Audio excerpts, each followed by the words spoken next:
Any more questions on that segment?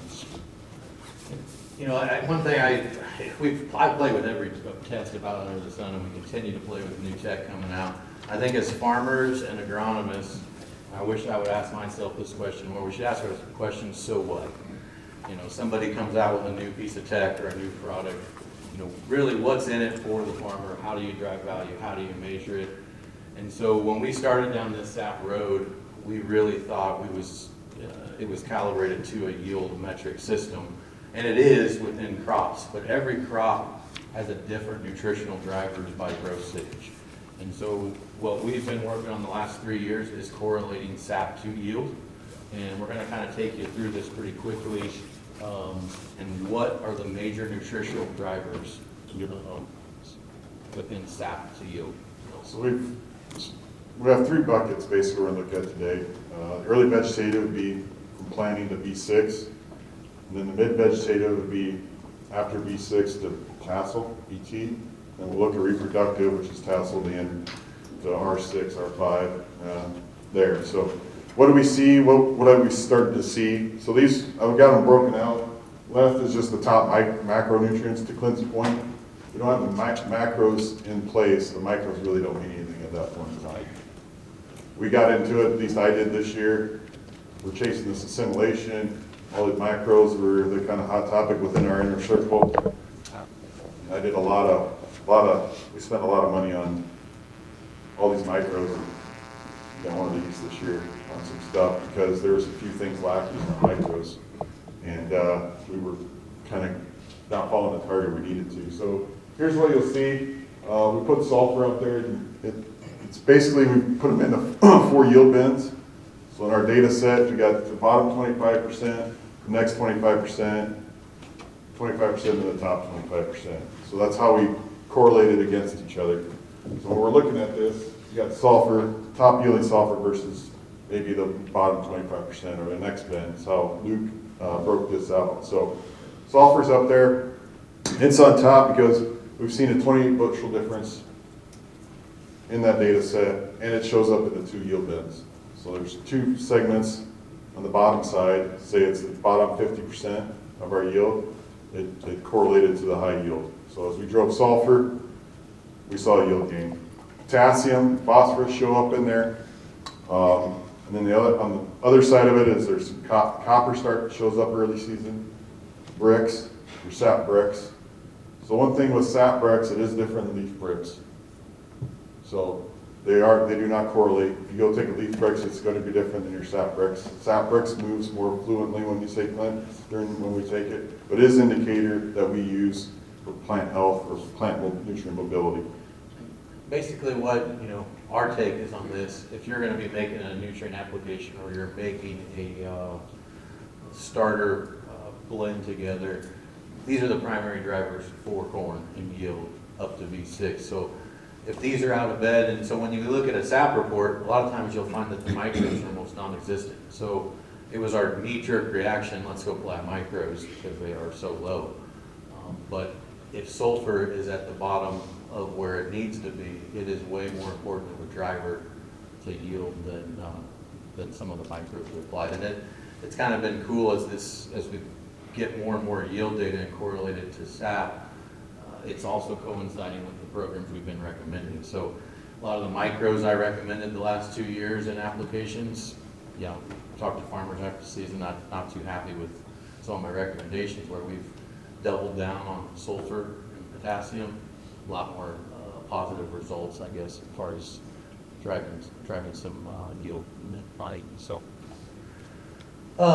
So within our biological lineup, BioAg is our kind of our flagship, but one of the other foundational buckets in the early window is to set up that soil-plant microbial interaction. And Intelligence ST is our overtreatment. You can overtreat corn if you don't have in-furrow. We've got a small grains version and a soybean version. But it's been something that we've been validating the last 4 years. It's been Frese positive. They've been doing a lot of third-party studies, and this is a big seed company in Illinois that did a big replicated study, multiple location. And so we're having having success with overtreating corn, and I think in soybeans especially, you don't always have to go in furrow with a biological application. We can just go on the seed and be highly successful with it. So, but what you're looking at here is just that competitive exclusion principle, but also that rhizophagy process of where we can form those symbiotic relationships early when we are on a seed coat. And so all seed carries pathogen loads. Wherever the seed was produced, those seeds carry those same traits of that environment that it was grown in. And so we feel strongly we can outcompete those in a more natural way without the use of F&Is.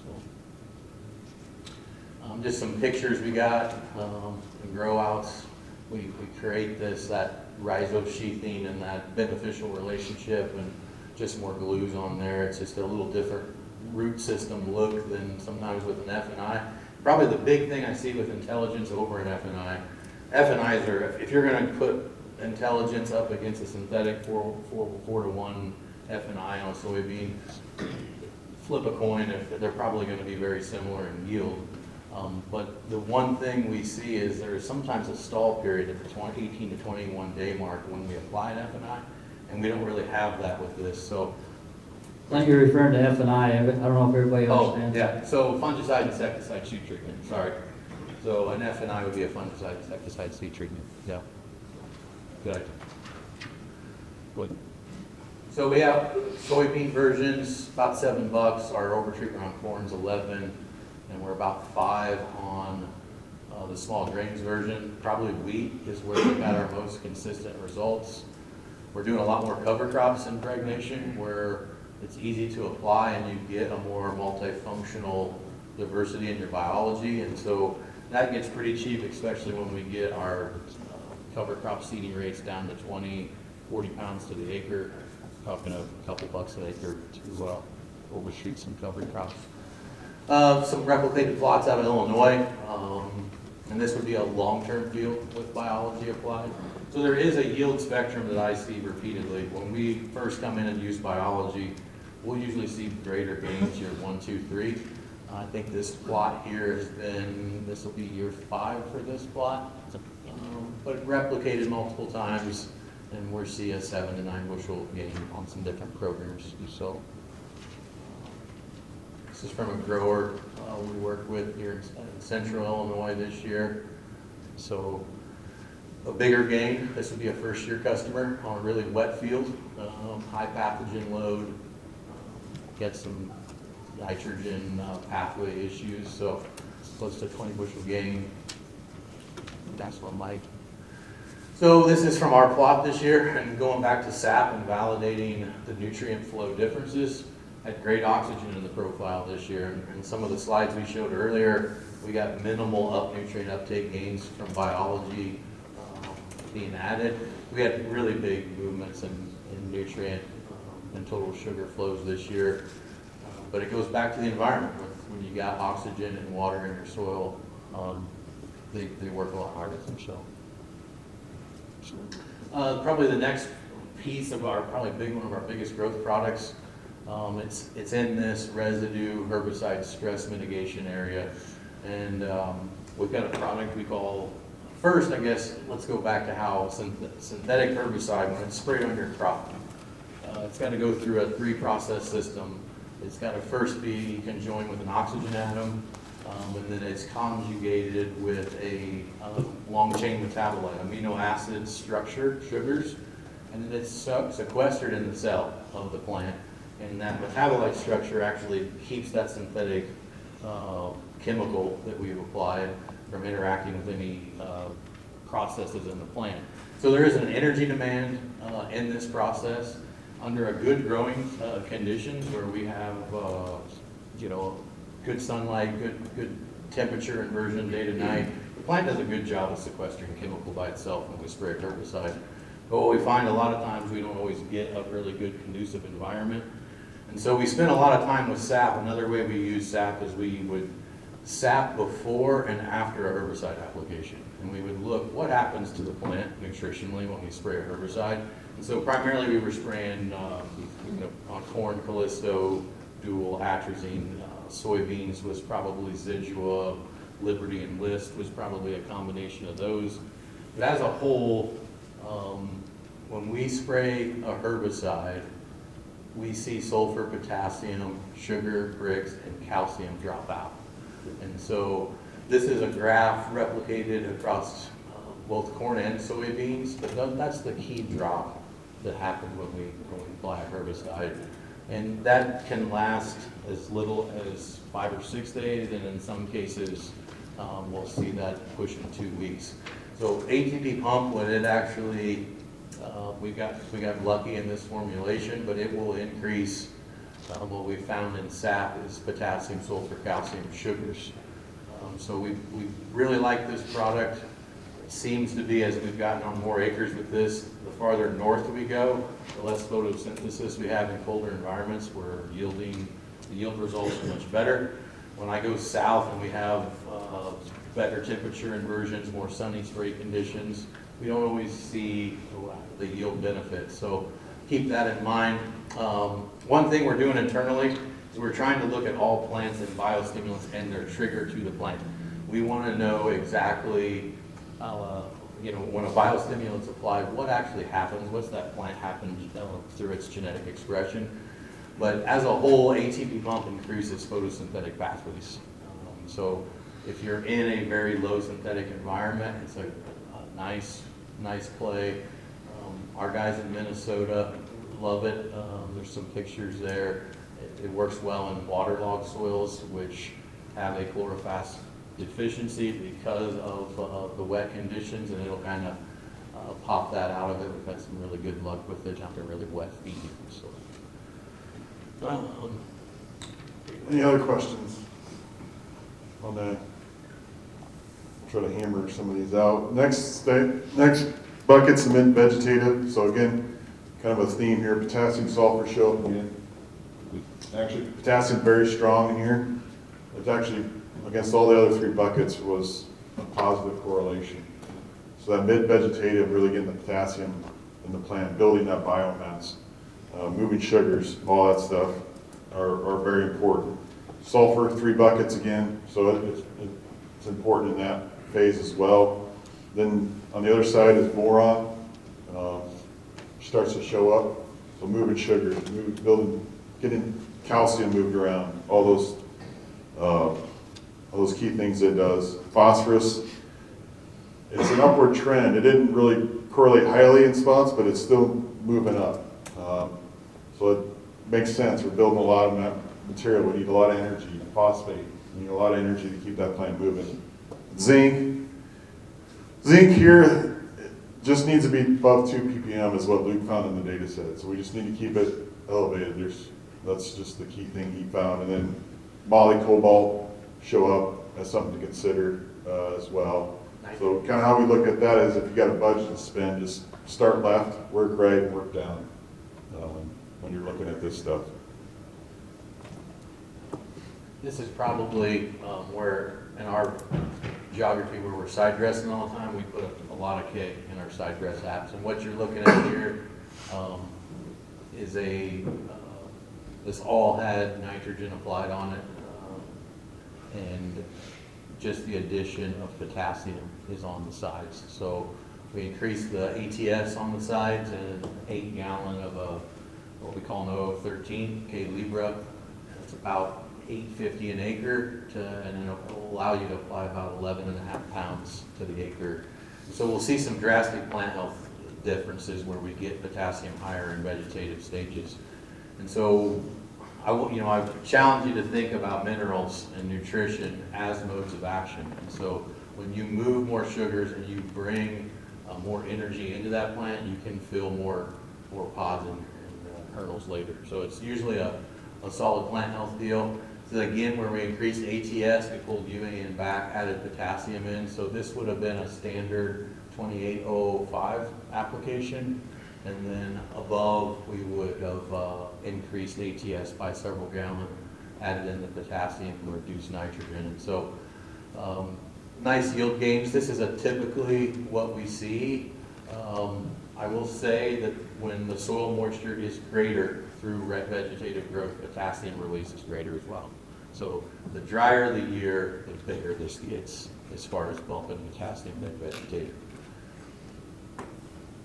This is again a study from several years ago, but we had an application there on a fall applied dry fertilizer. They followed the way we cut the beans instead of the bean rows, but early in the season, NDVI shows a huge gain to the 200 pounds of DAP and potash. And then we get to a late July and we got this nice Y drop where we did Y drop in here show up drastically. So stuff changes. You know, this would have been, 120 pounds of K applied. This is only 11.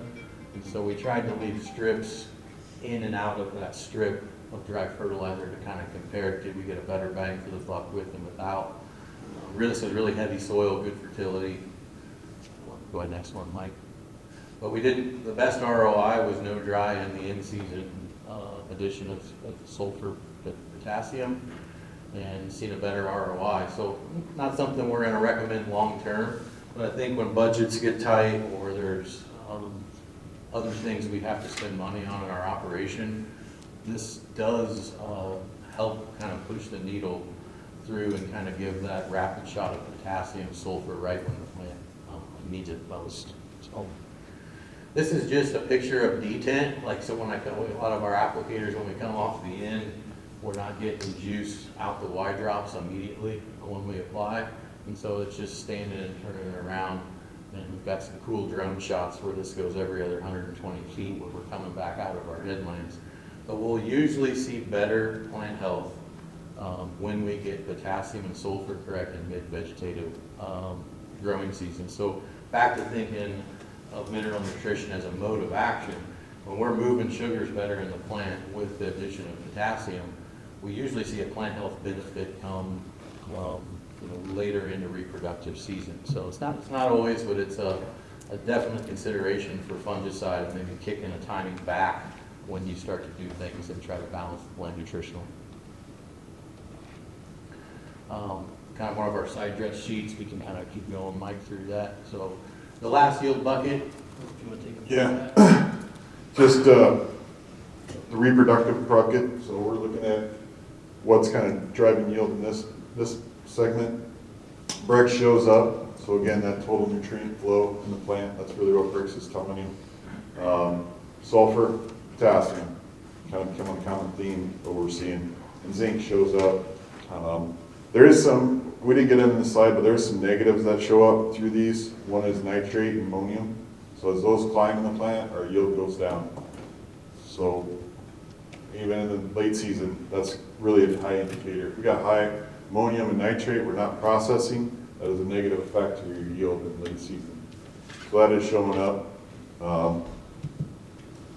Then this is one of the program that you've been running. Yeah, so this is a late season program where we're running potassium acetate late on a low volume ride. And we'll usually, not always, but sometimes we'll throw in, depending on how disease pressure, generic fungicide, a little bit of liquid urea, check me in with liquid urea, and then we'll hit it again with the potassium acetate. And so we like the potassium acetate blended with KTS, and so we get our sulfur piece in there, and then we'll do the backbone for antioxidant support and assimilation. When we go to high volume rides or rough geographies where we don't side dress, this full send product, it is a urea, potassium, ammonium sulfate foliar product. You can run it 2 to 8 gallon as long as you double your water. It really doesn't have any burn. This has been a big deal for us. It's a pretty standard kind of blend we run in fertigation on vegetables across Illinois, Wisconsin, and Indiana. But we've seen some really good successes in the foliar apps. R3 and soybeans seem to show a really nice response at the 2 gallon rate. We use this a lot in southern Indiana and Illinois this year where they were waterlogged so bad at the 6 to 8 gallon rate and showed some really, really nice yield gains, and I'll say rather nitrogen stress. So the last thing we want to hit on real quick is biostimulants. So think about what a stimulant is to us. Coffee, soda, aspirin, antibiotics, drugs, cigarettes. Those are all stimulants to us. And so when you think about biostimulants, think about what is a stimulant to a human, and then think about it, what it is to a plant. And a lot of times they're similar compounds. And so when we go into looking at biostimulants, you know, microbes, beneficial microbes are considered a biostimulant. A lot of your seaweeds and kelp extracts are considered a biostimulant. Protein hydrolysates, look for that on a label. Protein hydrolysate, a kelp seaweed extract actually is a protein hydrolysate. But companies right now are making hydrolysates out of everything. Leather hydrolysate, pig gut hydrolysate, turkey meal hydrolysate. You can't, I mean, all these byproducts are coming out and they have beneficial compounds in them. But everybody is hiding these in the background with foliar products because they add horsepower, and white papers show that they're beneficial to plants. All protein hydrolysates have are loaded in amino acids, metabolites, usually sugar and sugar alcohols, and hormones. And so because the hormones are built in as a byproduct, they don't have to claim them on a label. So all other PGRs on the market, they have to go through an EPA process where they register the hormones in them. And we see, you know, Mike and I are getting tons of phone calls right now where either a protein hydrolysate or a biostimulant increased yield greatly, or it took yield backwards greatly. And so with that being said, there's lots of power there. So one of the things we're doing at Calibrated, we're spending a ton of time running hormone profiles, amino profiles on all of these hydrolysates that companies are using in the background. But think about it as a plant stimulant. So if we knew exactly what the hormone profile was and what the plant needed hormonally at that time, it's going to be a net benefit. But as a whole, when you're using a biostimulant, it's like throwing darts at a dartboard. We're guessing on what's going to happen. And so the other thing you got to think about, go back 1 second, with a protein hydrolysate, there's two functions. When you apply a protein hydrolysate or a biostimulant in the soil solution, it activates microbial activity. It's pretty safe. It gets diluted out into the soil volume. When you apply it to the plant, it's a whole nother game. You are hijacking the plant's natural ability when it's deciding whether it wants to go after defense, reproduction, or growth. And so what we have decided and what we're kind of using, we use protein hydrolysates. The ATP pump is a protein hydrolysate style product, but we use it at planting or in the first 45 days of the plant's life. When the plant is using hormones and making hormones a lot more later in the season, we back off a lot of the stimulation, because when you say a kelp extract has a large amount of salicylic acid. Salicylic acid is going to trigger plant defense. And so if the plant is under a crazy amount of stress, increasing the plant defense pathways can be a very net benefit, a good thing. If the plant's experiencing very good growth in the season, and you apply that salicylic acid that's hidden in the back of that seaweed, it may divert energy away from reproduction, kick the plant into the SAR mode or the plant defense mode. So the more we learn about these, we know there's extreme power here in the biostimulants. I think we're going to learn more and more, the industry as a whole, how to use them. But proceed with caution, ask questions, you know, and a lot of times what we found is less is more. So, but back to, you know, on all the white papers behind biostimulants, these are all the claims that are being made. You know, stress tolerance, induced systematic resistance is one of the main plant operating systems on defense. It's mainly microbial activated. It's a safer metric. When you induce resistance or defense mechanisms biologically, you're starting at the top of how the plant does it. When you interject a hormone onto the plant, you're hitting that plant midstream in that process of defense mechanism. So there's lots of claims surrounding biostimulants. All of these are true, but all of these can be false as well. So something to think about. As a whole, biostimulants are widely more used in South America.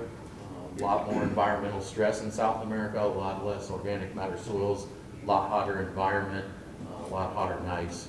But the main crops they're mainly targeting, most companies, corn, wheat, soybeans as a whole. A lot of the other industries are not using as much. But, you know, yield is all an energy. Building yield is all an energy mechanism. And so anytime we don't understand what we're doing, especially in the biostimulant industry, we have the ability, if stress is not needed or not a factor, we don't need to trigger a defense system to turn on in the plant. So knowing when to take a stimulant and when not to is important.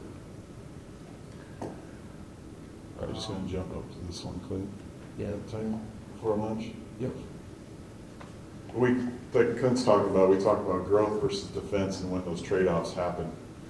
And for me, where we're recommending, where I'm running on Kelly's, you know, we're just like and go back to what Larry was talking about, that whole timeline. I mean, we were exactly where with you guys, like, as far as plants looking great, everything looking great. We thought we had a bend buster of a yield going. And this is where these biostimulants for me came into a problem, was it's like, I'm gonna push this thing over the edge. We're gonna capitalize on the yield we're gone. So we went and deployed some of the products that we've been working with for a while. And then the old roller coaster fell off the tracks and we went backwards and we were very disappointed. And I think it goes back to this whole growth versus the trade-off, defense trade-off.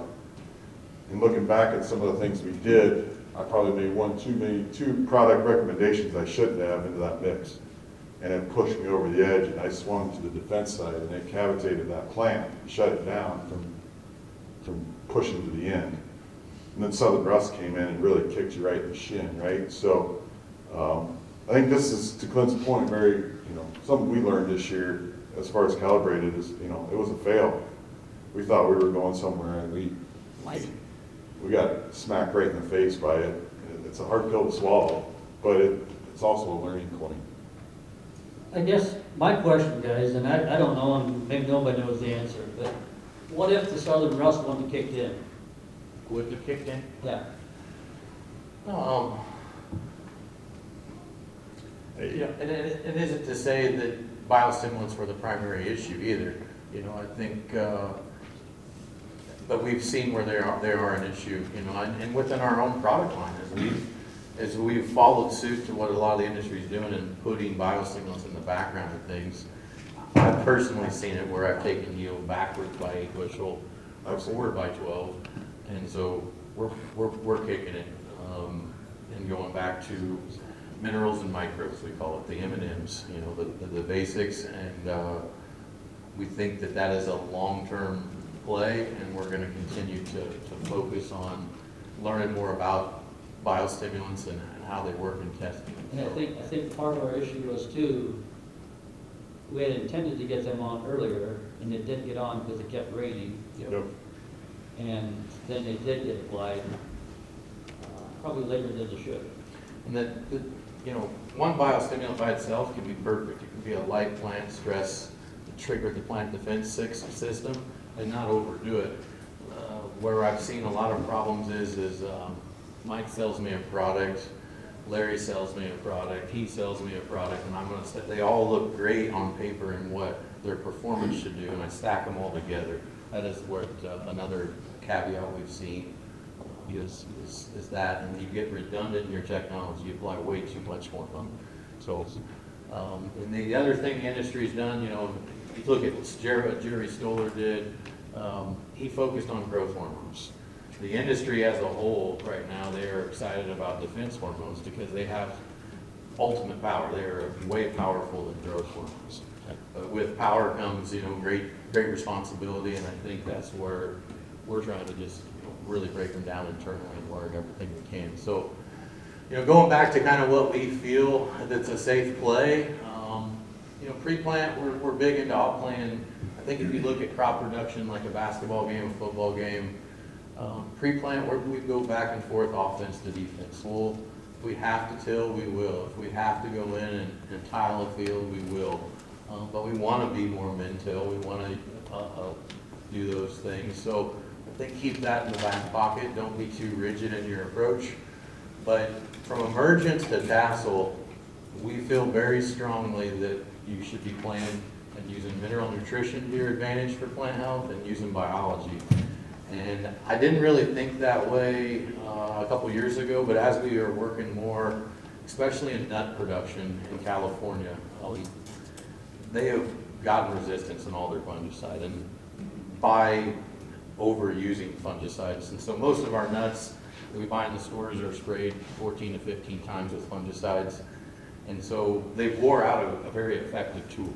And so, you know, I think fungicide should be respected, and we don't want to have it be the next Roundup and keep it as a tool for the toolbox. But if we'll focus on the plant, we can do some cool things with biology and nutrition to get us to the late season where we can still choose defense as an option, but we can still play offense depending on the environment. So, with that being said, I guess that's our take on it. You know, there's a lot of controversy on what to use and what not to use in this structure, but meeting some of these farmers has been eye-opening where they have the resistance. So. It's gonna, Yeah. yeah, we're running up to lunchtime, but any questions? So back to the herbicide drag, the kind of mineralization drag you're talking about there. For someone that sprays a lot of foliars, would you, or have you done any, or have any data on being more preventative with a foliar or more reactive after, you know that drag and that plant is there where it's kind of shutting down? Would you try to boost the plant up prior to a herbicide application, or would you try to react knowing that that is not there? I think you can do it both ways. I think, and there's lots of different stress, slight stress triggers. You take potassium acetate, for example, the acetate's just as powerful as the potassium. It is, the plant produces acetic acid, and so there's ways to lightly trigger before by getting your plant nutritionally fit. But I think, we can also do it with the ride as well. We can put the ATP pump or right in the tank as well. So I think it can go both ways, no doubt. So having that plant beat you before it's going to power through. Yeah. And that in a stressful period, we may need to do that every 10 to 14 days to be advantageous. Yeah, most genetic, when we, as we've done more genetic expression testing of just straight nutrition, biology, biostimulants, most of your plant responses last 10 to 28 days. So you hit it with an organic acid compound or a hydrolysate or a nutritional program, you've got 10 to 28 days of utility out of it. So it's a good point.